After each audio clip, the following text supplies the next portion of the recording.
حيا قيوما سميعا بصيرا شهادة أن لا إله إلا الله وحده لا شريك له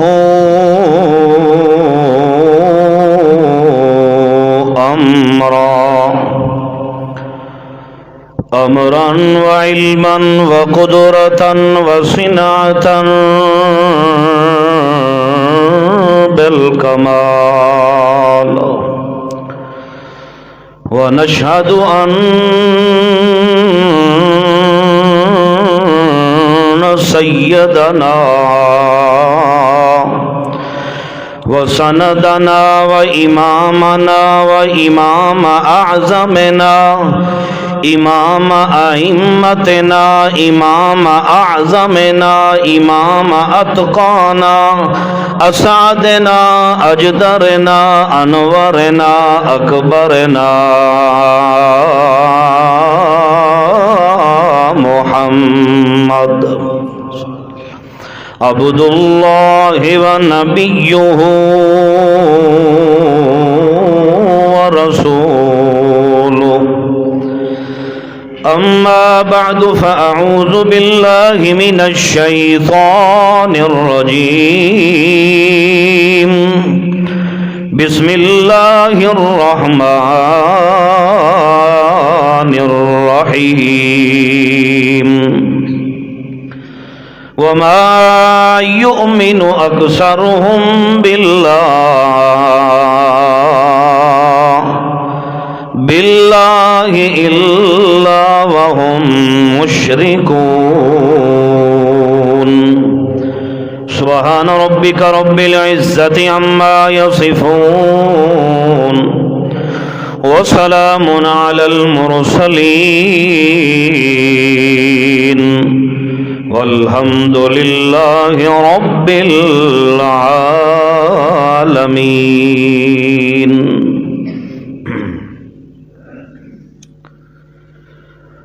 قابل صد احترام میرے بزرگوں اور نوجوان بھائیوں ساتھیوں، السلام علیکم ورحمۃ اللہ. بفضل اللہ وبرحمت اللہ، اللہ پاک کی توفیق اور عنایت کے ساتھ آپ اللہ کے لا ریب قرآن مقدس کی محفل اور قرآن پاک سننے تشریف لے آئے ہیں. یقینی بات ہے آپ خود نہیں آئے بلکہ اللہ نے آپ کو منتخب فرما کے اپنے گھر میں آنے کی توفیق عطا فرمائی ہے. اللہ پاک سے دعا ہے کہ اللہ پاک آپ کا آنا بھی اپنی بارگاہ الہی میں قبول فرمائے اور میرا بیان کرنا بھی اللہ رب العزت اپنی بارگاہ میں اپنی رضا کے لیے قبول فرمائے. بعون اللہ و بتوفیق یزدانی، اللہ کی توفیق اور عنایت کے ساتھ ہم نے حضرت یعقوب علیہ السلام اور حضرت یوسف علیہ السلام کا قصہ قرآنی مکمل کر لیا ہے. امید ہے کہ جو احباب آپ سننے تشریف لے آتے ہیں، اللہ کے لا ریب قرآن کا قصہ سن کے کچھ نہ کچھ تو سمجھ آئی ہوگی آپ کو قرآن پاک کی. آج کے درس قرآن میں دو تین باتیں ہیں، صرف میں وہ آپ کے سامنے عرض کروں گا. اس کے بعد انشاءاللہ آگے پھر سلسلہ یہ درس قرآن کا چلائیں گے. پھر انشاءاللہ اور کسی پیغمبر اور اللہ کے نبی کا قصہ شروع کریں گے، وہ انشاءاللہ پھر ہر درس قرآن میں بیان کریں گے. آپ کا ارادہ ہے نا سننے کا جی، کہ چاول کھانے کا ارادہ ہے؟ وہ تو ملیں گے آپ کو انشاءاللہ، وہ تو آپ کھاتے ہیں. مگر یہ ہے کہ قرآن پاک کے جو قصے ہیں نا انبیاء کرام علیہم الصلوات والسلام کے، یہ قرآنی سچے قصے ہیں۔ ہیر رانجھا دوسری قصے میں سے وہ سب بکواس جھوٹ ہوتا ہے، اس کا سننا بھی ناجائز، وقت کا ضیاع، سننے سے گناہ لکھا جاتا ہے۔ اللہ کا لا ریب قرآن ایسا ہے کہ کسی نبی کا بھی تذکرہ قرآن سے سنو گے، سننا بھی باعث برکت اور سمجھنا بھی باعث برکت، اور جو جس وقت سن رہا ہے وہ وقت بھی ثواب کے اندر لکھا جا رہا ہے۔ آپ کو اللہ توفیق دے آنے کی اپنے گھر میں، اور میں فقیر کو قرآن سنانے کی اللہ توفیق دیتا رہے۔ انشاءاللہ ساتھ چلتے رہیں گے نا انشاءاللہ، ارادہ آپ کا۔ توجہ، حضرت یوسف علیہ السلام کا قصہ یہاں کمپلیٹ ہو گیا ہے، مکمل ہو گیا ہے۔ میں نے سورہ یوسف کے شروع میں کہا تھا کہ سورہ یوسف کے کل 4 دعوے ہیں۔ کتنے دعوے ہیں یاد کرنا؟ 4 دعویٰ۔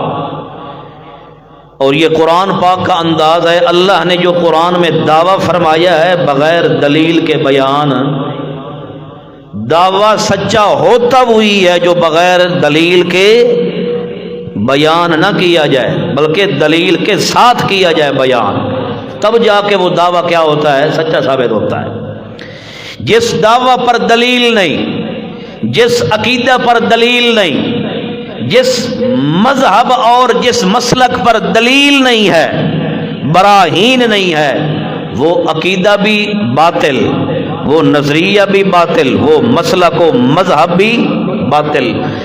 اس لیے اللہ نے جو قرآن میں دعویٰ فرمایا ہے، یہ میرے اللہ کی ترتیب ہے، میرے اللہ کا نظام ہے۔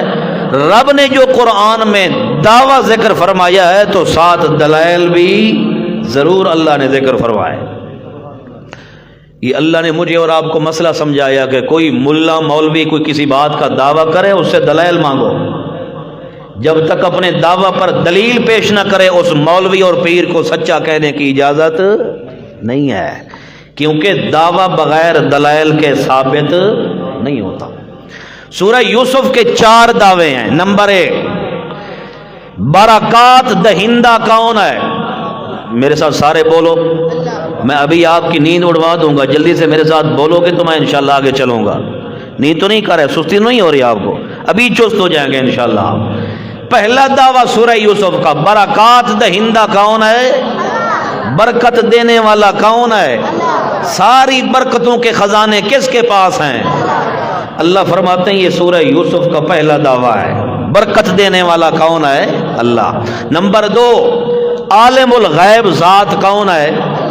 اللہ۔ علم غیب، جہاں پر سارے پردے آ جائیں، چھوٹے پردے ہوں یا بڑے پردے ہوں، تمام کے تمام غیوبات میں سے علم غیب خاصہ ہے صرف اللہ کی ذات کا۔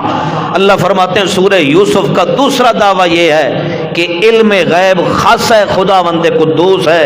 اللہ کے علاوہ کسی نبی، ولی، جن، فرشتہ، نوری، ناری، حجری، شجری، جنگلی، کوئی، روحی، موہی، اول، اظہر، ابتر، اجدر، کسی چھوٹے بڑے کو عالم الغیب نہ سمجھنا، وگرنہ قرآن کے منکر تصور ہو جاؤ گے۔ کیوں؟ عالم الغیب، علم غیب یہ صرف اللہ کا خاصہ ہے، اور یہ صرف اللہ کو ہی اچھا لگتا ہے۔ رب نے اپنا خاصہ کسی نبی ولی کو عطا فرمایا نہیں ہے۔ تو دوسرا سورہ یوسف کا دعویٰ کیا ہے؟ عالم الغیب کون ہے؟ یہ جو دوسرا دعویٰ ہے نا سورہ یوسف کا، یہ اللہ نے پوری سورت میں چلایا ہے۔ چلایا کہ نہیں؟ وہ میں آپ کو حضرت یعقوب علیہ السلام کا ایک قصے کا جو ایک پہلو ہوتا تھا سنا کے آخر میں مسئلہ آپ کو یہی سمجھ آتا تھا کہ عالم الغیب کون ہے، یہی مسئلہ قرآن نے سمجھایا ہے نا۔ تو یہ جو دوسرا دعویٰ ہے نا سورہ یوسف کا، اس کو اللہ نے زیادہ چلایا ہے کہ عالم الغیب کس کی ذات ہے؟ اللہ۔ نمبر 3، تیسرا دعویٰ سورہ یوسف کا ہے صداقت رسول اللہ صلی اللہ تعالی علیہ وسلم۔ ہمارے نبی کو اللہ نے فرمایا، یہ قصہ بیان کر کے نا سورہ یوسف کے اندر یوسف علیہ السلام اور حضرت یعقوب علیہ السلام کا آخر میں پھر تیسرا دعویٰ اللہ نے بیان فرمایا سورہ یوسف کا، وہاں پر صداقت پیغمبر، صداقت کا معنی ہوتا ہے سچا۔ اللہ نے یہ قصہ بیان کر کے صداقت ہمارے آخری پیغمبر کی بیان فرمائی ہے۔ وہ کیسے؟ قصہ تو یعقوب علیہ السلام اور یوسف علیہ السلام کا بیان کیا، مگر اس قصہ سے ہمارے نبی کا سچا ہونا کیسے ثابت ہوتا ہے؟ یہ اللہ نے قرآن کے ذریعے سمجھایا۔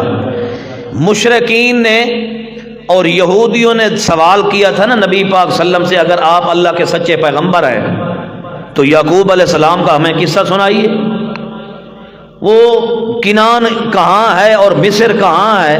یعقوب علیہ السلام کی اولاد کنان سے نکل کر مصر کیسے آئے؟ یہ یہودیوں نے اور مشرکین مکہ نے مل کے ہمارے پیغمبر سے سوال کیا۔ اللہ نے قرآن نازل فرمایا اور پوری سورہ یوسف کے ذریعے اس سوال کا اللہ نے جواب دیا۔ تو پھر اس سے ہمارے نبی کی کیا ثابت ہوئی؟ بولو، صداقت ثابت ہوئی۔ اگر اللہ کے پیغمبر ان کے سوال کا جواب نہ دیتے تو وہ تالیاں بجا کے کہتے یہ کذاب پیغمبر ہے، معاذ اللہ، یہ جھوٹا نبی ہے، مگر اللہ نے ایسے نہیں ہونے دیا۔ رب نے اپنے پیغمبر کی لاج رکھی ہے، عزت رکھی ہے۔ اللہ نے فرمایا میرے پیغمبر تجھے میں اللہ تیرے قریب جھوٹ اور کذب آنے نہیں دیتا، تیری میں اللہ گنڈ نہیں لگنے دیتا۔ انہوں نے سوال کیا، میں اللہ قرآن نازل کر کے ان کے سوال کا جواب دے رہا ہوں، ان کے سوال کا جواب بھی ہو جائے گا اور میرے محبوب آپ کی صداقتوں کو بھی میں اللہ پاک ظاہر فرما دوں گا۔ آپ صلی اللہ علیہ وسلم کی صداقت پر بے عیب ایمان رکھنا فرض ہے۔ کون سا ایمان؟ بے عیب۔ ہمارے نبی سچے ہیں، زبان میں سچ، قول میں سچ، لسان میں سچ، صداقت میں سچ، امامت بھی سچ، حذاقت بھی سچ، فطانت بھی سچ، حذاقت بھی سچ، مدریجت، منفیت، مقام، رتبہ، نبوت، امامت، سیادت، قیادت، امامت، حذاقت، ایک ایک مقام میرے پیغمبر کے اندر اللہ نے اگر بھر دیا ہے تو سچائی اور صداقت کے اللہ نے خزانے بھر دیے اس کے اندر۔ تو بے عیب ایمان رکھنا ہمارے نبی کی صداقت پر کیا ہے؟ فرض ہے۔ سارا جہان جھوٹا ہو سکتا ہے مگر ہمارے نبی کی پاک زبان سے کبھی جھوٹ نہیں نکل سکتا، یہ ایمان رکھنا فرض ہے۔ اسی کو کہتے ہیں صداقت رسول۔ بات سمجھ آ رہی ہے؟ سورہ یوسف کا تیسرا دعویٰ کیا ہوا؟ بولو، صداقت رسول۔ اب اسی صداقت رسول پہ بات کرتے ہیں آج۔ چوتھا دعویٰ انشاءاللہ پھر زندگی رہی تو آگے پھر بیان کریں گے۔ سمجھ آ گئی یہ بات؟ یہ بھول تو نہیں جائیں گے آپ؟ پہلا دعویٰ سورہ یوسف کا برکت دینے والا کون ہے؟ نمبر 2 عالم الغیب ذات کون ہے؟ تیسرا دعویٰ آپ صلی اللہ علیہ وسلم اللہ کے سچے اور سچے پیغمبر ہیں، جس کو صداقت رسول اللہ کہا جاتا ہے۔ اب آگے چلیے، یہاں اللہ نے حضرت یعقوب علیہ السلام اور حضرت یوسف علیہ السلام کا قصہ بیان فرما کے آگے اللہ نے کیا فرمایا ہے، توجہ کرنا، بات رہ نہ جائے۔ اللہ کا قرآن کہتا ہے ذالک من انباء الغیب نوحیہ الیک، اے میرے پیغمبر محمد الرسول اللہ، پڑھ لو سارے تو درود منکر کا نہیں تے وقت ڈاڈے دا پڑھو، اچھا جا پڑھو، صلی اللہ کے بندے ایک بار اگر صلی اللہ علیہ وسلم بندہ پڑھے تو اللہ اس بندے پہ 10 بار درود بھیجتے ہیں۔ آپ پڑھو گے کہ منہ بند کر کے بیٹھو گے؟ ہمارے نبی کا نام ہے تو بندہ بخل نہ کرے، فوراً پڑھے صلی اللہ۔ ہاں، بخیل وہ نہیں ہوتا جو پیسے اپنی جیب میں جمع کرے، وہ تو ہے ہی ہے۔ یہ سب سے بڑا بخیل ہے جس کے سامنے ہمارے پیارے نبی کا پاک نام آئے اور درود نہ پڑھے، صلی اللہ علیہ وسلم نہ پڑھے، یہ سب سے بڑا بخیل ہے، پیارے پیغمبر نے فرمایا ہے۔ بات سمجھ آ رہی ہے؟ آپ صلی اللہ علیہ وسلم کو اللہ کریم نے فرمایا ہے اے میرے پیغمبر، یہ جو ہم نے آپ کو قصہ سنایا ہے یعقوب علیہ السلام اور حضرت یوسف علیہ السلام کا مکمل قصہ ہم نے قرآن پاک کے ذریعے وحی کے ذریعے سنا دیا ہے۔ اے میرے پیغمبر میں آپ کو بتاؤں ذالکا یہ جو ما قبل مذکور قصہ ہے من انباء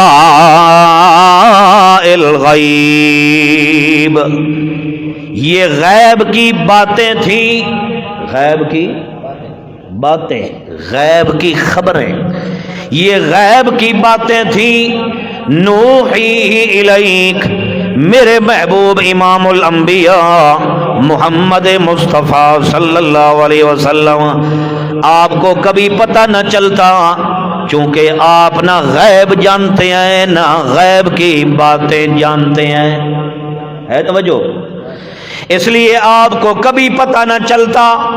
میں اللہ کا آپ پر احسان ہے میرا پیغمبر، میں رب نے قرآن نازل فرما کے یہ غیب کے قصے میں اللہ نے قرآن نازل کر کے آپ کو بتلا دی ہے، وگرنہ آپ کو پتہ نہ چلتا، آپ کو خبر نہ ہوتی۔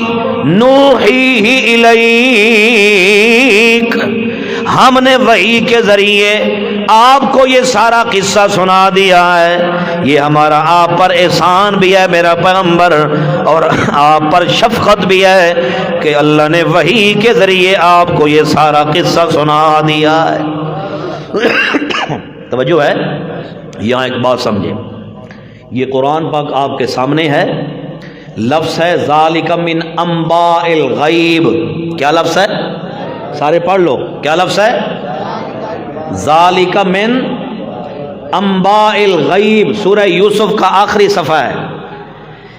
توجہ، یہاں رب نے یوں نہیں فرمایا ذالک من علم الغیب، ہے توجہ، میں مسئلہ حل کروں گا قرآن پاک کے ساتھ انشاءاللہ، یوں اللہ نے نہیں فرمایا ذالک من علم الغیب، ہے لکھا ہوا ہے ذالک من انباء الغیب، اللہ نے اس سے مسئلہ سمجھایا۔ اور ولیوں کے پیچھے چلنے والوں، اور انبیاء کو معبود مشکل کشا ماننے والوں، سن لو، یہ غیب کا علم اللہ نے نبی کو نہیں دیا، نبی کو غیب کا قصہ اللہ نے بتلایا ہے، غیب کی باتیں اللہ نے وحی کے ذریعے بتلائی ہے، غیب کا علم اسی کو کہتے ہیں اطلاع علی الغیب، کیا کہتے ہیں؟ علم غیب نا، کیا کہتے ہیں؟ اطلاع علی الغیب، غیب کی باتیں اللہ نے بذری ہے وہی نبی پاک صلی اللہ علیہ وسلم کو اطلاع دی ہے۔ تو اچھا آپ بتائیں، آپ زیادہ پڑھے لکھے نہیں ہیں، اس کو علم غیب کہہ سکتے ہیں؟ یہ جو غیب کی باتیں اللہ نے بتلائیں اس کو اطلاع علی الغیب تو کہہ سکتے ہیں، علم غیب کہہ سکتے ہیں؟ اور پورے قرآن کے اندر چیلنج ہے، علم غیب کا جو لفظ ہے وہ اللہ نے اپنے علاوہ کسی اور کے لیے قرآن میں نہیں بولا، سمجھ آ رہی ہے؟ علم غیب، میں کس کی بات کر رہا ہوں؟ میرے الفاظ نوٹ کرنا، علم غیب یہ اللہ نے اپنی ذات کے علاوہ کسی نبی ولی کے لیے قرآن میں بولا کہ میں اللہ نے کسی نبی ولی جن فرشتے کو علم غیب دیا ہو، یوں پورے قرآن میں کہیں ہے؟ تو مسئلہ کیا سمجھ آیا؟ عالم الغیب ذات کون ہے؟ نبی تو اطلاع علی الغیب کی کچھ باتیں سنا رہے ہیں، وہ بھی بصری ہے وحی، اللہ فرماتے ہیں وحی کے ذریعے میں اگر اللہ آپ کو نہ بتلاتا یہ غیب کی باتیں خبریں تو آپ کو کبھی بھی پتہ نہ چلتا۔ باقی علم غیب یہ کس کا خاصہ ہے؟ علم غیب کلی، تمام کی تمام چیزوں جو پردوں کے اندر چھپی ہوئی ہیں ان کا کلی علم رکھنا یہ کس کا خاصہ ہے؟ کوئی بات سمجھ آ رہی ہے؟ اس لیے جو مولوی دعویٰ کرے نا کہ نبی علم غیب جانتے ہیں، ولی علم غیب جانتے ہیں، اس کو کہو مولوی صاحب پہلے قرآن کی آیت پڑھ کے ہمیں بتا کہ کہاں لکھا ہوا ہے نبی غیب کا علم جانتے ہیں، قرآن کی پڑھ آیت کہیں سے، اس کے سامنے قرآن رکھ دو آگے، اس مولوی کی سچائی اور جھوٹ کا اسی وقت پتہ چل جائے گا۔ یہ مولوی سناتے ہیں قصے کہانیاں من گھڑت روایتیں، جب آپ اس کے سامنے اللہ کا لا ریب قرآن سامنے رکھیں گے اور کہیں گے حضرت صاحب قرآن سے اپنا دعویٰ ثابت کر، پڑھنا کوئی آیت قرآن سے جس کا مطلب ہو کہ نبی علم غیب جانتے ہیں، لفظ کون سا ہو؟ علم غیب کا ہو۔ وہ آیت پڑھ جس کے اندر علم غیب بھی ہو، نبی کا لفظ بھی ہو، پھر ہم بھی مانیں کہ واقعی قرآن کہتا ہے نبی بھی غیب کا علم جانتے ہیں، ولی بھی جانتے ہیں، فلاں بھی جانتا ہے، پھر ہم مانیں گے۔ مگر مولوی خود زہر کا پیالہ تو پی لے گا مگر قرآن سے ایسی آیت پیش کرنے کی جرت نہیں کر سکتا کبھی۔ کیوں؟ قرآن پاک میں ہے ہی کوئی نہ، علم غیب کسی اللہ کی ذات کے علاوہ کسی کے لیے قرآن میں ہے ہی نہیں، تو مولوی پڑھے گا کہاں سے؟ یہ الگ بات ہے کہ مولوی کوئی اپنا قرآن بنا لے پھر وت ڈاٹا ہے، یہ تو ایسے قرآن سے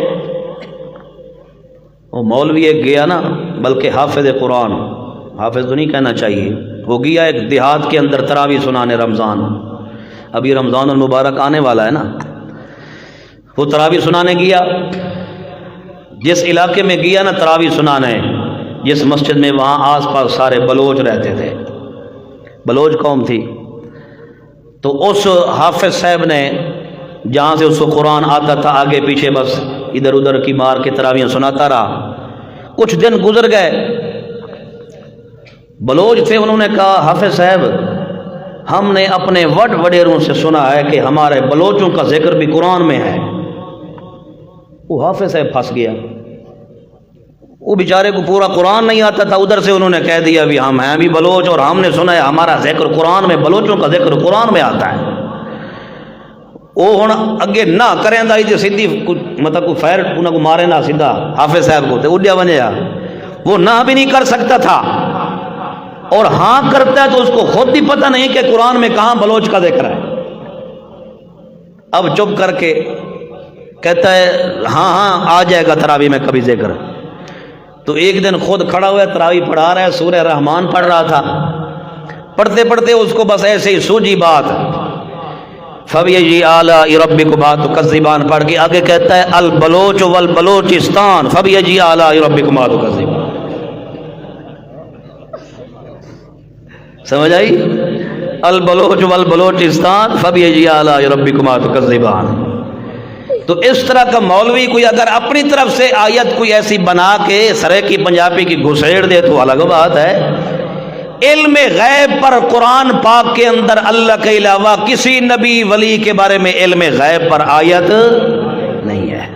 بات سمجھ آئی ہے کہ نہیں آئی؟ ہاں، یہ شرکیہ عقیدہ ہے کہ اللہ کے علاوہ کسی نبی کے بارے میں کہنا کہ وہ علم غیب جانتا ہے۔ توجہ ہے آپ کی؟ میں ایک دو باتیں سناؤں آپ کو، اس پر پھر میں آگے چلوں، توجہ کیجیے۔ اللہ اللہ، آپ صلی اللہ علیہ وسلم کی رفیقہ حیات حضرت عائشہ الصدیقہ رضی اللہ عنہا فرماتی ہیں، او لوگوں سن لو، من قالا، جو بندہ یہ کہتا ہے ان محمدًا یعلم الغیب، جو بندہ یہ کہتا ہے کہ آپ صلی اللہ علیہ وسلم علم غیب جانتے ہیں، فقد اعظم علی اللہ الفریہ، اس بندے نے اللہ کی ذات پر بہت بڑا جھوٹ باندھا ہے۔ یہ کون کہہ رہی ہے؟ اماں عائشہ صدیقہ علیہا صلوات اللہ۔ اماں کی بات نہ ماننے والا کون ہوتا ہے؟ بولو، اے تو سب بڑے تو نہیں بیٹھے سارے؟ نافرمان ہوتا ہے، نافرمان کہہ دو چلو کوئی بات نہیں، زیادہ سخت فتویٰ نہیں لگاتے اس پر۔ جو اماں کی بات نہ مانے وہ نافرمان ہی ہوتا ہے نا، ہے؟ اماں عائشہ صدیقہ علیہا صلوات اللہ فرماتی ہیں، من قالا، جو بندہ یہ قول کرتا ہے، کہتا ہے کہ ان محمدً صلی اللہ علیہ وسلم یعلم الغیب، نبی پاک صلی اللہ علیہ وسلم علم غیب جانتے ہیں، فقد اعظم علی اللہ الفریہ، اس بندے نے اللہ پر جھوٹ باندھا ہے۔ کیوں؟ لأن اللہ تعالی فی القرآن، اس لیے کہ اماں عائشہ صدیقہ فرماتی ہیں، اس لیے کہ اللہ کا لا ریب قرآن کہتا ہے لا یعلم من فی السماوات والارض الغیب الا اللہ۔ امی عائشہ صدیقہ فرماتی ہیں اللہ نے قرآن میں فرما دیا ہے لوگوں لا یعلم الغیب، لا یعلم الغیب، کوئی چھوٹا بڑا علم غیب نہیں جانتا، علم غیب جانتا ہے تو صرف اکیلے اللہ کی ذات ہے۔ اماں کی بات سچی ہے کہ نہیں؟ اچھا بہت بڑے پیر ہیں، پیر نہیں ہیں بلکہ پیران پیر، شیخ عبد القادر جیلانی سارے کہو رحمت اللہ تعالی علیہ، ہم ان کو اللہ کا سچا ولی مانتے ہیں۔ سمجھ آ رہی ہے؟ کیا مانتے ہیں؟ ہاں ان کو ہم ولی مانتے ہیں، مگر وہ ولی وہ تھے جنہوں نے اللہ کی توحید کی پہچان کروائی۔ اب ان کی بات بھی میں آپ کو سناتا جاؤں، مجھے یاد آ گئی ہے، توجہ ہے۔ وہ شیخ عبد القادر جیلانی رحمت اللہ تعالی علیہ جن کے نام کی 11ویں بھی دیتا ہے، جن کے نام کی فلاں چیز بھی دے رہا ہے، اور جس پیران پیر کے بارے میں تو کہتا ہے کہ شیئن للہ، شیئن، ہاں بھی شیخ عبد القادر جیلانی رحمت اللہ علیہ کے ہاتھ میں سب کچھ تھا، یہ شرکیہ عقیدہ رکھنے والے یہی کہتے ہیں۔ اب ان کا فتویٰ بھی میں آپ کو سناؤں، ان کی کتاب ہے مرآت الحقیقہ، اس کے اندر لکھا ہوا ہے حضرت پیران پیر شیخ عبد القادر جیلانی رحمت اللہ تعالی علیہ فرماتے ہیں من یعتقد ان محمدا صلی اللہ علیہ وسلم یعلم الغیب فقد کفر بما انزل علی محمد۔ جو بندہ یہ عقیدہ رکھتا ہے، میری بات نہیں ہے، کس کی بات سنا رہا ہوں آپ کو؟ بولو شاباش، اے پیروں کو ماننے والوں تو بولو۔ پیران پیر شیخ عبد القادر جیلانی کی بات، ان کا فتویٰ آپ کو سنا رہا ہوں، میرا فتویٰ نہیں ہے، کل کچھ میرے پہ فتویٰ لگاؤ کہ مولوی صاحب نے فتویٰ دیا ہے، ان کا فتویٰ سنا رہا ہوں۔ من یعتقد، جو بندہ یہ عقیدہ رکھتا ہے، اعتقاد رکھتا ہے ان محمد صلی اللہ علیہ وسلم یعلم الغیب، کہ آپ صلی اللہ علیہ وسلم علم غیب رکھتے ہیں، حضرت پیر فرماتے ہیں فقد کفر بما انزل علی محمد، اس بندے نے محمد الرسول اللہ پر جو قرآن نازل ہوا ہے اس قرآن کا انکار کرنے والا ہے۔ اب اندازہ آپ لگا لو ان مولویوں کو کیا بنے گا، یہ جو مولوی فتوے دیتے پھرتے ہیں، یہ کہتے ہیں پیر تو پیر رہ گئے، ہمارے پیروں کی بلیاں بھی غیب کا علم جانتی ہیں، معاذ اللہ ہیں، پیر تو پیر رہ گئے، پیروں کی بلیاں بھی غیب کا علم جانتی ہیں۔ معاف کرو، خدا کرے ان کو ہدایت دے خدا۔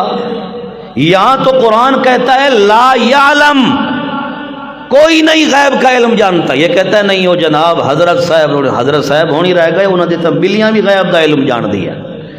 وہ حضرت صاحب کے پاس ایک بار آئے نا مہمان پیر صاحب کے پاس، تو انہوں نے رکھی ہوئی تھی بلی۔ کیا رکھی تھی؟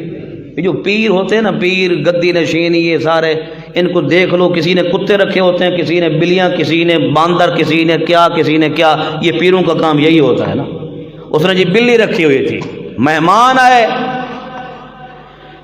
وہ پھر بلی مہمانوں کے آنے سے پہلے 7 بار اس نے میاؤں کیا۔ کتنی بار؟ 7 بار۔ جب حضرت صاحب کے پاس مہمان آئے تو بلی نے 7 بار میاؤں کیا، مہمان 8 آ گئے۔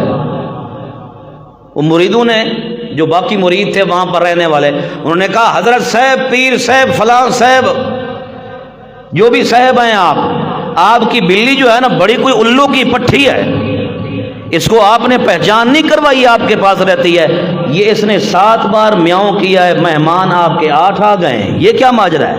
یا پھر حضرت صاحب آپ جھوٹے ہیں، آپ کی بلی جھوٹی ہے؟ پیر صاحب نے کہا نہ میں کوڑا ہاں تے نہ میری بلی کوڑی ہے، میں بھی سچا تے میری بلی بھی۔ آؤ جی، وہ کیسے جی؟ آکے جی سات جڑے ہیں نا اے تے ہیں او ساڈے منن والے، تے جڑا اٹھواں آئی نا او ہے وہابی۔ سمجھ آ رہی ہے؟ وہ جو 8واں مہمان آیا ہے نا میرے پاس، وہ چونکہ میرا تھا منکر ہے، اس لیے بلی نے 7 بار میاؤں کیا ہے، 8 بار۔ تو مسئلہ تو اس پیر کو سمجھ آنا چاہیے تھا کہ حضرت صاحب وہابی وہ ہوتا ہے جس کا ادب جنگل کے جانور بھی کرتے ہیں، تیری بلی بھی ادب کر کے اس نے میاؤں نے کیا۔ وہابی تو وہ ہوتا ہے جو اللہ کی عزت کرنے والا ہوتا ہے، رب کے تقدس پر ایمان رکھتا ہوتا ہے۔ تو اس پیر کو مسئلہ سمجھنا چاہیے بھی جس کو بلی نہیں میاؤں کر رہی تو اس کو کیوں بھونک رہا ہے؟ بات سمجھ آ رہی ہے؟ اللہ یہ دیکھو، بلیاں بھی جنہیں غیب کا علم جانتی ہیں۔ اللہ کے بندو، مسئلہ قرآن کا سچا ہے۔ قرآن نے کہہ دیا نا لا یعلم الغیبہ، کوئی غیب کا علم نہیں۔ دیکھو میں نے علم غیب کی بات کی ہے نا، کوئی علم غیب نہیں جانتا، تو قرآن نے کہہ دیا بس بھائی، قرآن نے مسئلہ کہہ دیا ہے۔ ہمیں نہیں ضرورت کہ ہم سنی ہیں، بریلوی ہیں، دیوبندی ہیں، وہابی ہیں، کون ہیں، ہمیں جماعتوں کی ضرورت نہیں ہے، ہمیں اللہ کے قرآن کی ضرورت ہے۔ قرآن نے مسئلہ پیش کر دیا ہے کہ علم غیب صرف اللہ کا خاصہ ہے، ہم کسی جماعت کو نہیں جانتے۔ ہم نے مسئلہ کس کا ماننا ہے؟ قرآن کا ماننا ہے۔ یہ قرآن وہابیوں کا تھوڑی ہے کہ وہابیوں کا ہے، یہ سنیوں کا ہے، دیوبندیوں کا ہے، سور وردی قادری چشتی پشتی فلاں فلاں فلاں فلاں ہے، کسی کا نہیں ہے۔ صرف اللہ کی ذات کا یہ کلام لا ریب ہے، اس لیے قرآن کسی جماعت کا پابند نہیں ہے، بلکہ ہم قرآن کے پابند ہیں۔ بس قرآن نے مسئلہ بیان کر دیا، اب سنی ہے تب بھی مسئلہ قرآن کا ماننا پڑے گا، وہابی ہے مسئلہ قرآن کا ماننا پڑے گا، سور وردی ہے، بریلوی ہے، دیوبندی ہے، قادری ہے، چشتی ہے، چھوٹا ہے، بڑا ہے، امیر ہے، غریب ہے، علامہ ہے، جاہل ہے، امام ہے، مقتدی ہے، قاضی ہے، حاجی ہے، نمازی ہے، کوئی بھی کائنات کا انسان ہے، اگر وہ کلمہ پڑھنے والا ہے تو جماعت جس کا بھی ہے مسئلہ کون سا ماننا پڑے گا؟ قرآن کا، کیونکہ قرآن کسی جماعت کا نہیں ہے میرا دوست، میرا بھائی، قرآن کسی جماعت کا پابند نہیں ہے۔ قرآن اپنی سچائی بیان کرتا ہے۔ قرآن یہ نہیں کہتا کہ میں دیوبندی بیان کریں تو سچا ہوں، بریلوی بیان کریں تو میں سچا نہیں ہوں، نہیں، دیوبندی وہابی بریلوی بعد میں بن، پہلے قرآن کا عقیدہ بنا کے قرآن ہی سچا مسلک بندہ اپنا ہے۔ بات سمجھ آئیے؟ اس لیے روایتوں کی طرف جانے کی ضرورت نہیں ہے۔ مولوی جو دعویٰ کرے علم غیب کا کہ جی اللہ ہی بھی علم غیب جانتا ہے، نبیوں کو بھی علم غیب ہے، تو اس سے لڑائی کرنے کی ضرورت نہیں، بسم اللہ پڑھ کے قرآن اٹھا کے اس کے سامنے رکھ دو۔ سمجھ آ رہی ہے بات؟ حضرت صاحب اگر آپ اپنے دعوے میں سچے ہیں تو قرآن سے ایک تو ہمیں آیت پڑھ کے دکھائیں کہ نبی بھی غیب کا علم جانتے ہیں۔ نبی سارے غیب کا علم جانتے تو اللہ اتنا بڑا قصہ یعقوب علیہ السلام اور حضرت یوسف علیہ السلام کا قرآن میں بیان اللہ کرتے کیوں؟ جس قصے سے مسئلہ ہی یہی ظاہر ہوتا ہے کہ علم غیب جاننے والا کون ہے۔ اتنے سال اللہ نے یعقوب علیہ السلام کو روا دیا، دکھ آئے، تکالیف آئیں، مصیبتیں آئیں، اسی سے مسئلہ ہی اللہ نے یہی نکالا کہ علم غیب کون جانتا ہے۔ اتنے عرصہ یوسف علیہ السلام مصر میں رہے، یعقوب علیہ السلام اتنے بڑے پیغمبر، فراست والے پیغمبر، اس پیغمبر کو پتہ ہی کوئی نہیں کہ میرا بیٹا مصر کے اندر موجود ہے۔ جب نبی نہیں جان سکتے تو ولی بھی علم غیب جانتے کوئی نہیں ہے۔ توجہ ہے؟ وہ تھک تو نہیں گئے تو ہیں؟ ابھی سے تھک گئے ہو؟ اچھا ماشاءاللہ، نہیں تھکے تو پھر آگے چلتے ہیں جی۔ تو یہ مسئلہ سمجھ آ گیا ہے؟ اللہ اللہ ما کنت لدیہم اذ اجمعوا امرہم۔ توجہ کرنا، اللہ کریم نے فرمایا میرے پیغمبر نہیں تھے آپ یوسف علیہ السلام کے بھائیوں کے پاس موجود، نہیں تھے آپ موجود لدیہم یوسف علیہ السلام کے بھائیوں کے پاس، اذ اجمعوا امرہم جس وقت وہ مشورہ کر کے اپنے مشورے پہ اجماع کر رہے تھے۔ یوسف علیہ السلام کو کنویں میں ڈالنے کے مشورے کر رہے تھے، اے میرے امام الانبیاء پیغمبر آپ وہاں پر موجود، کون سے مسئلے کی نفی ہو گئی؟ حاضر اور بولو، وہاں پر موجود کون تھا؟ علم کے لحاظ سے کون موجود تھا؟ قدرت کے لحاظ سے کون موجود تھا؟ اللہ فرماتے ہیں میرے آخری پیغمبر، اے میرے سونے تے صاف تے ستھرے پیغمبر، آپ وہاں پر موجود نہیں تھے۔ وَهُمْ يَمْكُرُونَ، جس وقت وہ تدبیریں سوچ رہے تھے، یعقوب علیہ السلام سے یوسف کو جدا کرنے کی سازشیں کر رہے تھے، اے میرے پیغمبر آپ وہاں نہیں موجود تھے، بلکہ وہاں آپ نہیں تھے، وہاں موجود ذات کون تھی؟ معلوم ہوتا ہے حاضر و ناظر کون ہے؟ اللہ کی ذات کے علاوہ کوئی حاضر اور ناظر نہیں ہے، حاضر بھی اللہ، ناظر بھی اللہ۔ اللہ کا قرآن یہ کہتا ہے انہ علی کل شیء شہید، ذرہ ذرہ کائنات پر حاضر و ناظر کا علم رکھنے والا کون ہے؟ وما اکثر الناس، اب جب نبی علیہ السلام نے حضرت یوسف علیہ السلام کا سارا قصہ سنا دیا، یعقوب علیہ السلام قصہ سنا دیا، اب تو یہودی اور مشرکین کا مطالبہ بھی پورا ہو گیا کہ نہیں؟ انہوں نے سوال کیا تھا نا، یہ اگر آپ سچے نبی ہیں تو ہمیں یہ سنائیں، یہ سارا قصہ سنا دیا اللہ کے پیغمبر نے۔ اب ان کا حق یہ بنتا تھا کہ وہ کلمہ پڑھ کے میرے پیغمبر پر ایمان لے آتے، کلمہ پڑھ کے میرے پیغمبر پر ایمان لے آتے، مگر انہوں نے ایمان نہیں لے آیا ہے، اللہ کے پیغمبر کو سچا نہیں مانا، جیسے پہلے یہودی اور مشرک تھے ویسے کے ویسے رہ گئے۔ آپ صلی اللہ علیہ وسلم کے دل میں غم پیدا ہوا، مغموم ہوئے میرے پاک پیغمبر محمد الرسول اللہ، پڑھیے صلی اللہ علیہ وسلم، صلی اللہ علیہ وسلم۔ اللہ کے پاک پیغمبر مغموم ہوئے، دل کے اندر درد پیدا ہوا کہ اللہ جی میں نے تو ان کے سوال کا جواب دے دیا ہے، مگر اب یہ میرے اوپر ایمان کیوں نہیں لے آتے، کلمہ کیوں نہیں پڑھتے؟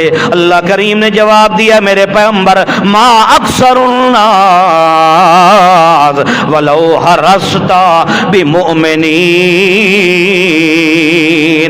میرے پیغمبر آپ جتنا حرص کرتے جائیں کہ ایمان لانے پر، ما اکثر الناس، اکثر لوگ لا یؤمنون،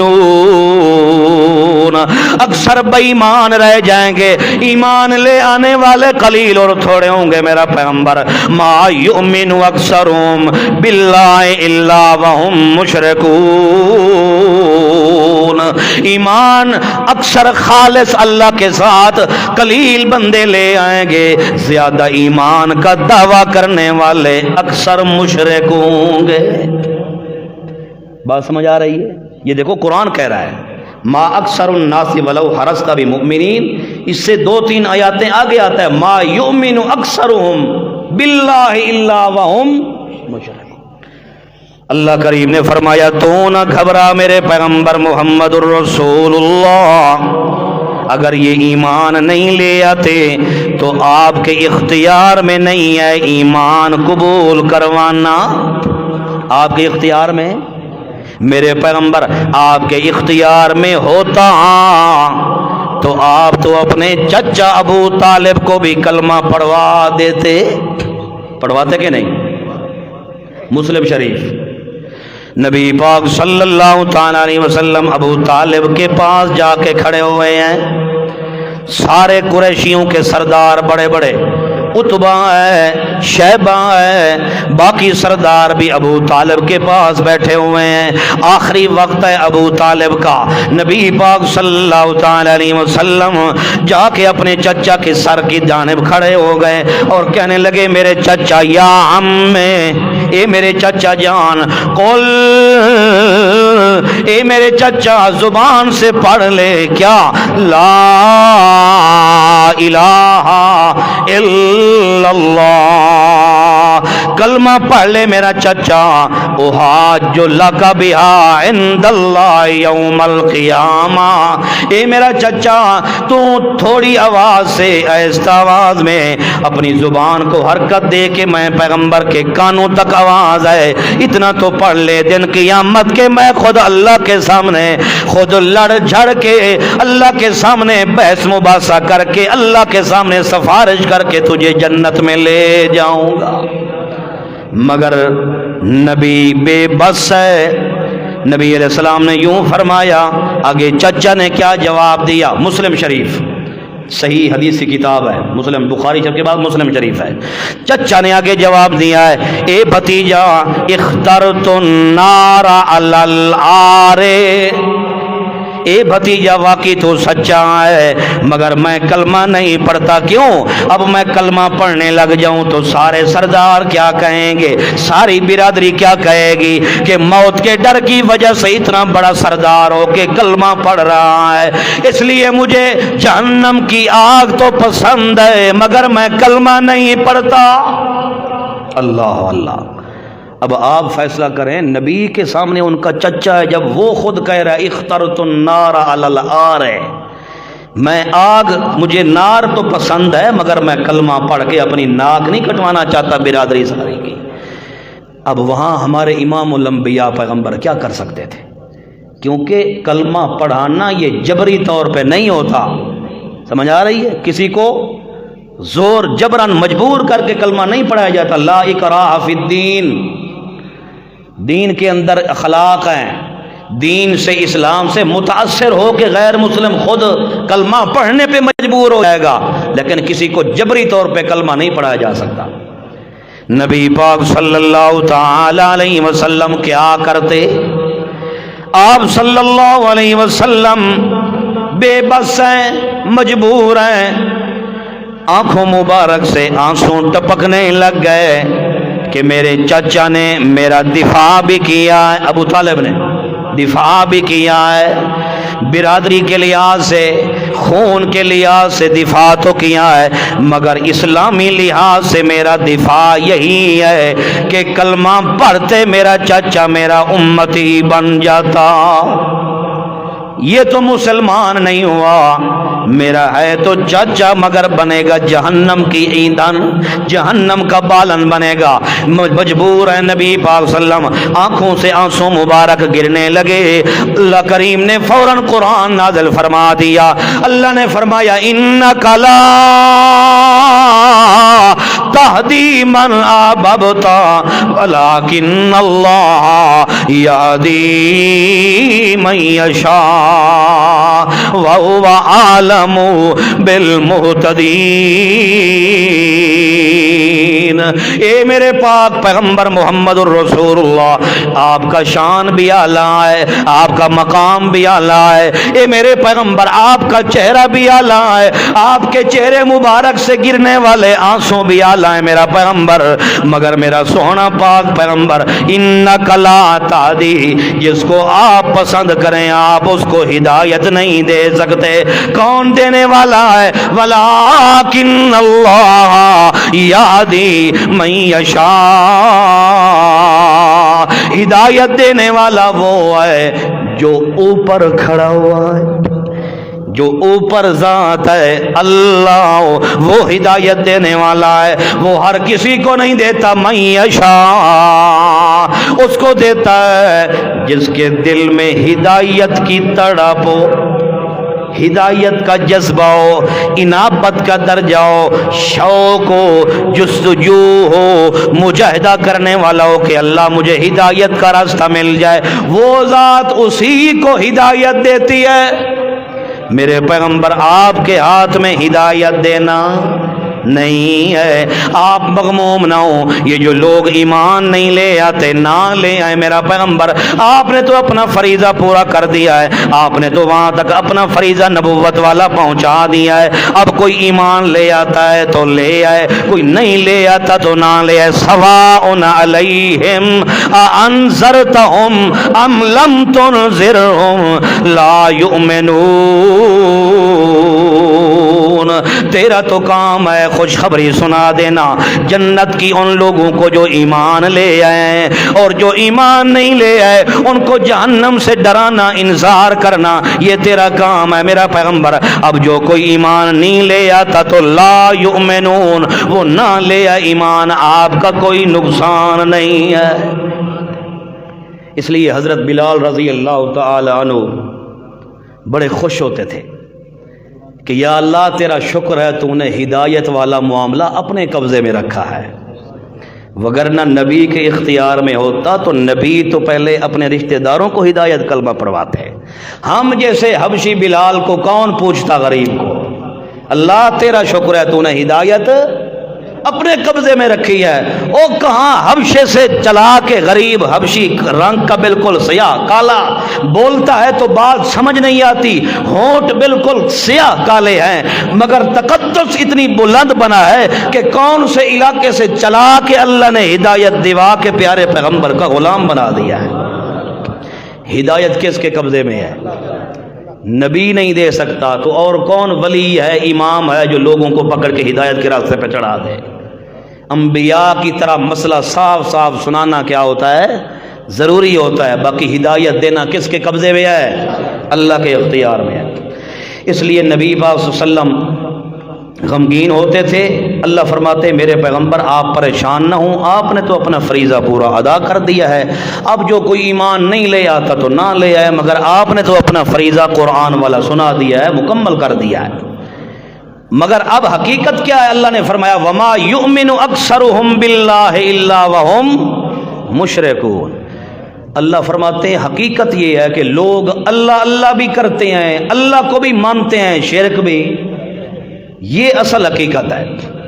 یہ سب سے بڑی بیماری ہے جس کو قرآن نے بیان فرمایا، ما یؤمن اکثرهم باللہ، اللہ نے فرمایا اکثر لوگ ایمان باللہ کا تو دعویٰ کرتے ہیں مگر الا وہم، اور قرآن میں آتا ہے اقیموا الصلاۃ ولا تکونوا من المشرکین، اقیموا الصلاۃ، اللہ نے فرمایا نماز قائم کرو، پڑھو نماز، لا تکونوا من المشرک، نہ بنو، شرک نہ کرو۔ کیا مطلب ہے؟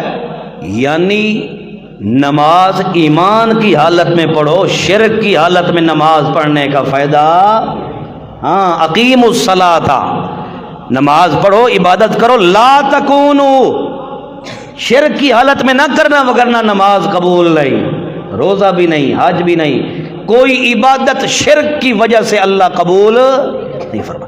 اس لیے فرمایا ما یؤمن اکثرهم باللہ الا وهم مشرکون۔ آج کل ہمارے حال یہی ہے، ہم ایمان کا دعویٰ کرتے ہیں، شرک بھی، نماز بھی پڑھ لی، ادھر سے گانے بھی سن لیے، ادھر سے محفل قرآن کی اٹینڈ بھی کر لی، ادھر سے قوالی بھی، قوالیوں کی محفلیں جی کار ثواب ہے، ادھر سے قرآن بھی پڑھ لیا اور ادھر سے گندے کام گناہ بھی کر لیے، کیا ہے جی؟ اور جی نماز تو پڑھتے ہیں۔ یہی بات ہے، ایمان کا دعویٰ ہے مگر کر شرک رہا ہے بندہ، اور جو عبادت کرتا ہے اس کے اندر ریاکاری ہے۔ یہ دو نمبری والا کام ایمان اللہ کو قابل قبول نہیں ہے۔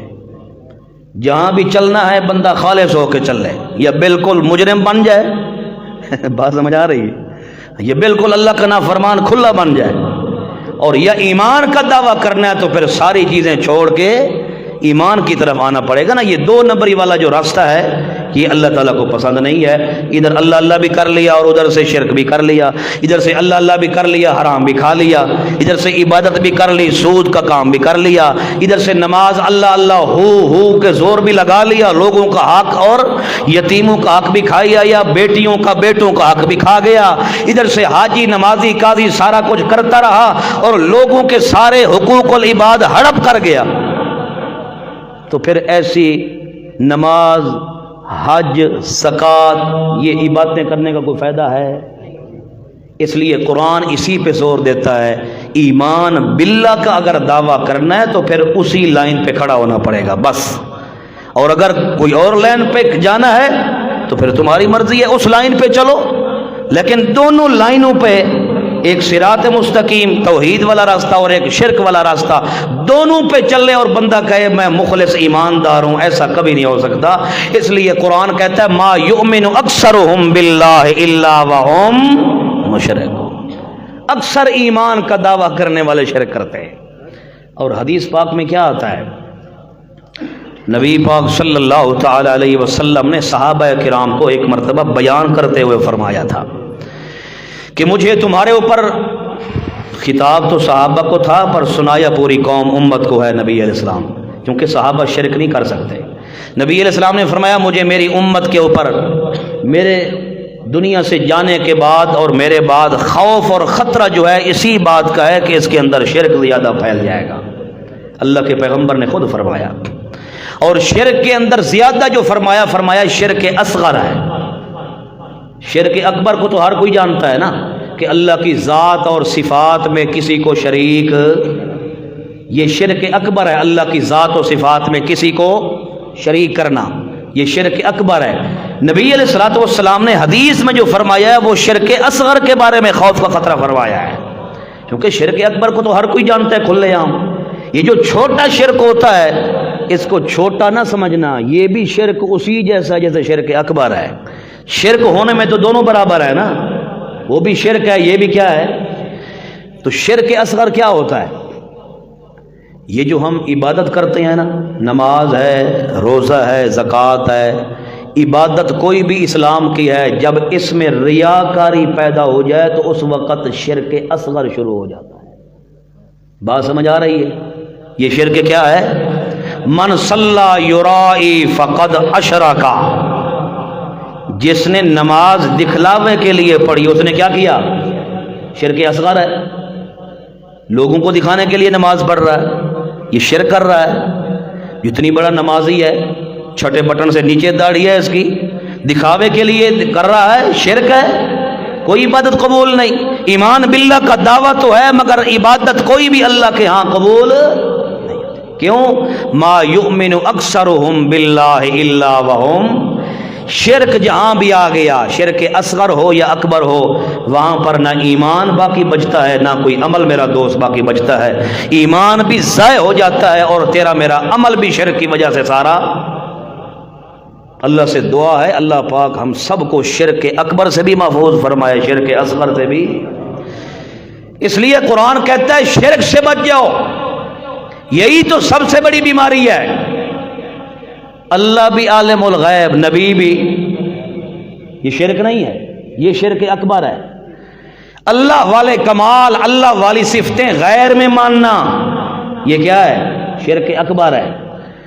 اللہ بھی حاضر ناظر، نبی بھی حاضر ناظر، اللہ بھی مختار کل ہے، نبی ولی بھی مختار کل ہے، اللہ رب العزت کی ذات بھی پردوں کے پیچھے سے ما فوق الاسباب سننے والی ہے، اور یہی عقیدہ کسی اور کے بارے میں رکھنا یہ شرک اکبر ہے، بہت بڑا شرک ہے۔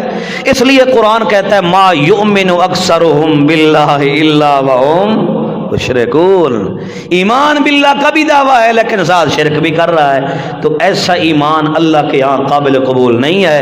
ایمان کون سا ہونا ہے؟ جو خال اللہ ان یؤمنوا باللہ العزیز الحمید، ایمان وہ اللہ کے ہاں مرتبے اور رتبے اور مقام و تقدس والا ہے جس کے اندر اخلاص ہے اور خالص اللہ کی ذات والا ایمان ہے۔ توجہ ہے؟ میں ایک دو آیاتوں کا ترجمہ کروں پھر بعد میں ختم کرتا ہوں، آپ تھک گئے مجھے لگ رہا ہے ایسے۔ توجہ کریں آگے، افامنوا ان تأتیہم غاشیۃ من عذاب اللہ، اللہ کریم نے فرمایا یہ مکے والے جو آئیں کیا یہ امن میں آ گئے ہیں اس بات سے کہ آ جائے ان کے پاس عذاب ان کو ڈھانپنے والا؟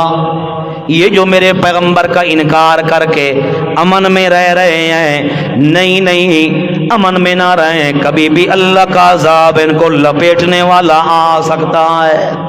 او تأتیہم الساعۃ بغتۃ، یا آ جائے ان کے پاس قیامت اچانک، وہم لا یشعرون، اس حال میں کہ ان کو پتہ ہی نہ چلے کہ قیامت آ چکی ہے۔ تو پھر یہ کیا کریں گے؟ فرمایا کچھ نہیں کر سکتے، یا پھر اللہ کے عذاب میں مارے جائیں گے چونکہ انہوں نے نبی کی صداقت پر ایمان جو نہیں رکھا اور نبی پاک صلی اللہ تعالی علیہ وسلم پر کلمہ پڑھ کے ایمان جو نہیں لے آئے، اب اللہ کا عذاب آ جائے تو کون ان کو چھڑانے والا ہوگا؟ یا قیامت اچانک آ جائے تو انہوں نے کیا تیاری کر رکھی ہے؟ کہہ دیجئے میرے پیغمبر، توجہ، کہہ دیجئے میرے پیغمبر، ھذی سبیلی ادعو الی اللہ، او لوگو سن لو، ھذی سبیلی، یہ میرا راستہ ہے۔ یہ محمد الرسول اللہ صلی اللہ تعالی علیہ وسلم کو اللہ کریم نے فرمایا، اے میرے پیغمبر آپ اعلان کر کے کہہ دیجئے ھذی سبیلی، یہ جو راستہ اور سبیل اور سڑک یوسف علیہ السلام کے قصے سے گزر کے آ رہی ہے، یہ میرا راستہ ہے لوگو، ادعو الی اللہ، اے الی التوحید۔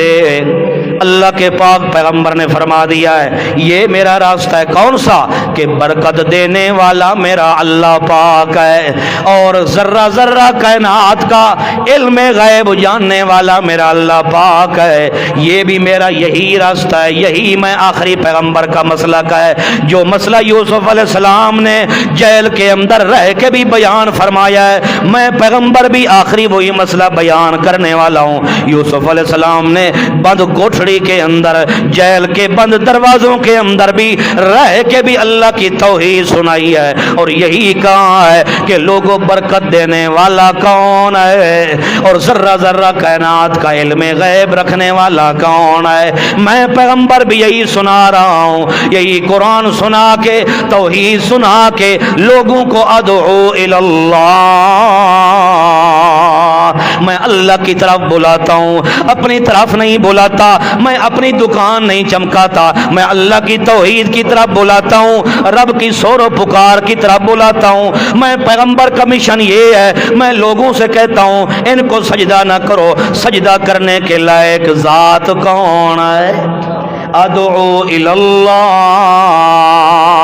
کفر اور شرک چھڑوا کے، قبر پرستی چھڑوا کے، مردہ پرستی چھڑوا کے، قبر کے پجاریوں کو چھڑوا کے، قبر پرستی ساری چھڑوا کے، میں پیغمبر کس کے لیے آیا ہوں؟ ادعو الی اللہ، ایک اللہ کا تعارف کروانے آیا ہوں۔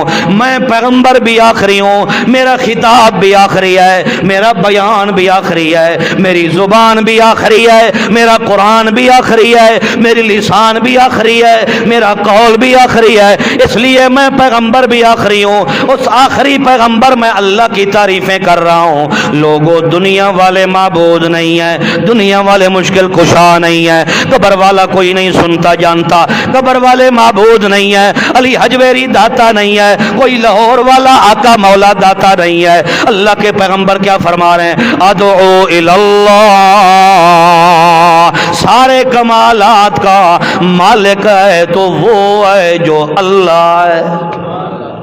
الی اللہ فرمایا نا، الیہ نہیں فرمایا کہ میں لوگوں کو اپنی طرف کھینچتا ہوں۔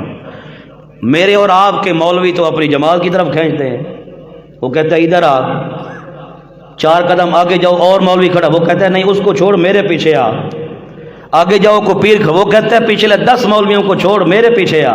ایسے ہے کہ نہیں؟ یہ میرے نبی کا، نہ یہ میرے پیغمبر کی سیرت کا خلاصہ ہے، اور نہ ہی اسلام اور تبلیغ کا یہ خلاصہ ہے۔ نبی پاک صلی اللہ علیہ وسلم کا خلاصہ تبلیغ اور مشن کا ہے ادعو الی اللہ، لوگوں کو کھری توحید، کھری وحدانیت سنا کے، شرک بدعات چھڑوا کے الی اللہ، اللہ کی طرف بلانا ہے، اللہ کی پہچان کروانی ہے۔ تم اللہ کی پہچان کرواؤ، اللہ تمہاری پہچان دنیا میں کروا دے گا۔ رب کی پہچان کرواؤ، چھوڑ دو ساری دنیا، اللہ کے کمالات کیا ہیں، رب کی تعریفیں، رب کے کمالات، رب کی پہچان انسان جو دنیا میں رہ کے کرواتا ہے، اللہ اس کی بھی پہچان تعارف دنیا میں کروا دیتے ہیں۔ ایسے ہے کہ نہیں؟ نبی پاک صلی اللہ تعالی علیہ وسلم نے اپنے اللہ کی پہچان کروائی ہے نا زمین پہ آ کے، نبی بن کے اپنے مالک الملک اللہ کی ذات کا تعارف کروایا ہے، اور اللہ نے پھر ہمارے نبی کا کیسا تعارف کروایا ہے؟ کروایا کہ نہیں؟ فرمایا میرا سوہنا پیغمبر تو زمین تے میریاں تعریفاں کریندا تے میں عرش معلی تے تیریاں تعریفاں کریندا. تو زمین تے میرا تعارف کروا میرا سوہنیاں دا سردار پیغمبر, بدر برج حل عطا پیغمبر, گوہر انما پیغمبر, مقبول ذوالمنن پیغمبر, ابو بطول پیغمبر, با اصول پیغمبر تے عند اللہ مقبول پیغمبر. تو زمین تے میرا تعارف کروا تے میں عرش معلی تے تیرا تعارف کرواواں میرا پیغمبر. تے اللہ نے مسئلہ اللہ نے سمجھایا, میرا جو تعارف کروانے پہ زندگی خرچ کر دے گا, میں اللہ کی ذات کا تعارف, میرے کمالات, میری تعریفیں, اٹھتے بیٹھتے چلتے پھرتے, مصائب و آلام, شادی خوشی غم, ہر معاملے میں بس بھائی اللہ میرا رب بس, اور کوئی ذات یاد نہیں ہے. اللہ فرماتے ہیں میرا پہچان, میری ذات کا تعارف, میری تعریف یہ سبب بنے گا کہ ایک دن آئے گا اللہ تجھے وہ عزت نصیب کرے گا کہ جو عزت اور کسی انسان کو نہیں مل سکتی ہے. اس میں اللہ نے کمال رکھا ہے. اس لیے نبی پاک صلی اللہ علیہ وسلم نے اپنی اللہ کی ذات کی پہچان کروائی ہے. رب کے کمالات کیا ہیں, اللہ کی صفات کیا ہے, اللہ کی ذات کیا ہے, یہ قرآن پاک کے ذریعے ہمارے پیغمبر نے تعارف کروایا ہے. ایسے نہیں کروایا علی بصیرت, فرمایا میں پیغمبر نے بڑی سمجھدار, بڑی سمجھ کے ساتھ, دنائی کے ساتھ یہ میں مشن لوگوں کے سامنے بیان کیا ہے. آنا میں نے بھی ومن اتبعنی ومن اتبعنی, میں نبی کے ماننے والے جتنے بھی ہیں وہ بھی چلیں گے تو میں پیغمبر کے مشن پر چلیں گے. اور میں قرآن کی آیت آپ کے سامنے پڑھ کے بتا رہا ہوں, نبی کا مشن قرآن ہے. کیا ہے بولو, روایتیں نہیں ہیں, کہانیاں, قصے, اکابرین کی باتیں, وڈیروں کی باتیں, فلاں نے یوں لکھا فلاں, نہ, میرے نبی کا مشن تبلیغ کیا ہے, قرآن ہے. اسی قرآن کی سمجھ بندہ کر لے تو سمجھ لے کہ واقعی میں نے اپنے پیغمبر صلی اللہ علیہ وسلم کی نبوت پر بے عیب ایمان رکھا ہے, جو ہمارے نبی نے ساری زندگی قرآن سنایا ہے. اس لیے فرمایا آنا, میں نبی بھی قرآن پڑھ کے لوگوں کو اللہ کی پہچان کروا رہا ہوں. ومن اتبعنی, اے میرے ماننے والے, میرے امتی جن کا تعلق قرآن سے ہے, یہ بھی قرآن سمجھ کے اپنے سینے میں نہیں رکھتے, یہ بھی لوگوں کو آگے قرآن سناتے رہتے ہیں. وسبحان اللہ وما انا من المشرکین, سبحان اللہ. فرمایا وسبحان اللہ, اللہ پاک تمام عیبوں سے پاک ہے, اس کے اندر کوئی عیب, سبحان اللہ, اللہ تمام عیبوں سے پاک ہے. اللہ پاک کی کروڑوں رحمتیں ہوں حضرت علامہ احمد سعید خان رحمۃ اللہ تعالی علیہ پر. استاد محترم جب اس لفظ پر آتے تھے نا, بڑا دلچسپ معنی فرماتے تھے.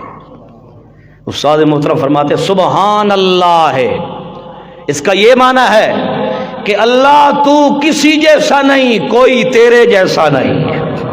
سبحان اللہ, یہ یاد رکھو گے نا. سبحان کا معنی کیا ہے, اللہ تو کسے جیسا نہیں تے کوئی, اللہ تو کسے جیسا نہیں تے کوئی تیرے جیسا نہیں. جڑے کمال تیرے اندر ہیں وہ کسے نبی ولی جن فرشتے دے اندر نہیں ہیں, تے جڑیاں کمزوریاں مخلوق دے اندر ہیں اللہ انہاں ساریاں کولوں تو پاک ہے. تو کسی جیسا نہیں, کوئی تیرے جیسا نہیں. سبحان اللہ وما انا من المشرکین. نبی پاک صلی اللہ علیہ وسلم نے صاف اعلان فرمایا ہے, میں پیغمبر شرک کرنے والا نہیں. ما انا من المشرکین, میں پیغمبر شرک کرنے والا نہیں ہوں. دوسرا معنی مفسر نے یہ کیا, ما انا من المشرکین, میرا شرک کرنے والوں سے کوئی تعلق, میں نبی شرک بھی نہیں کرتا, اور جو شرک کر رہے ہیں چونکہ میں نبی نہیں کر رہا شرک, اور جو شرک کرتے ہیں تو ان سے میں نبی کا کوئی تعلق نہیں ہے. کچھ باتیں سمجھ آ گئی ہیں کہ نہیں آئی؟ اللہ پاک سے دعا ہے اللہ مجھے اور آپ کو قرآن کا علم نصیب فرمائے, صحیح حدیث رسول اللہ کا اللہ علم نصیب فرمائے, سنت محمد پاک صلی اللہ تعالی علیہ وسلم پر چلنے کی اللہ توفیق عطا فرمائے. آخر الدعوانا ان الحمدللہ رب العالمین.